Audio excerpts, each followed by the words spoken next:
third story about lost things told by Jesus begins in a village. There was a father in the village with 2 sons. One day, the younger son said this to his father, "Father, if you have a share of your property, give it to me." At the time, in Israel, when a son asked his living father for an inheritance, it was taken to mean, "I wish my father were dead." After hearing his son's heartbreaking story, this father divided the household items between his younger son and older son. The younger son took his property and left for a distant country. He squandered his fortune there, and all the inheritance he received from his father disappeared. The younger son, who had nothing to eat anymore, took up the job of raising pigs, which was considered the most menial job by people at the time. However, there was a poor harvest there, and the younger son was so hungry that he tried to eat the food that the pigs ate but could not get it.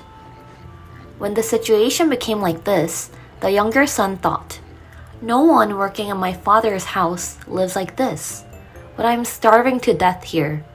I have to go back to my father.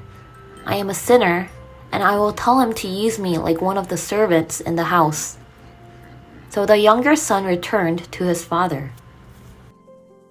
The father must have known his younger son well, because he saw him on a regular basis. He knew that even if he told his younger son not to leave, he wouldn't listen. And he probably knew that he wouldn't be able to live a good life, even after he left with the money. Sure enough, the news about his younger son coming from a distant country was not good. Unfortunately, the father had no choice but to pray that his son was healthy and doing well. Whenever the father had time, he looked at the direction where his son had left and waited for him. He was worried that his younger son might come back while he was not there waiting. Then one day, the father saw someone walking from afar. Anyone could see that he looked like a beggar, but the father knew that it was his younger son.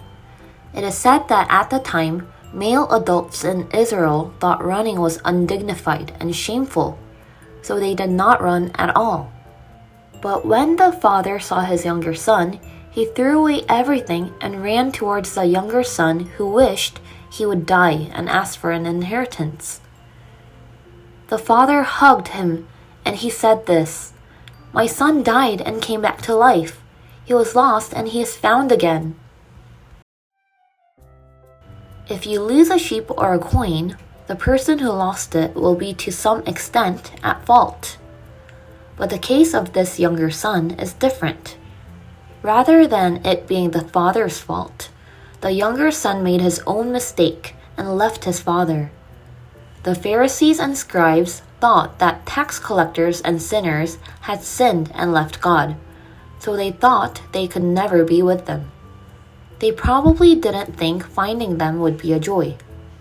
But Jesus says, even if someone, like the younger son, left God's embrace because of his own fault, even if he broke God's heart and left, God waits for and searches for that son. The heart of a father who runs for his younger son and who hugs him is the heart of God.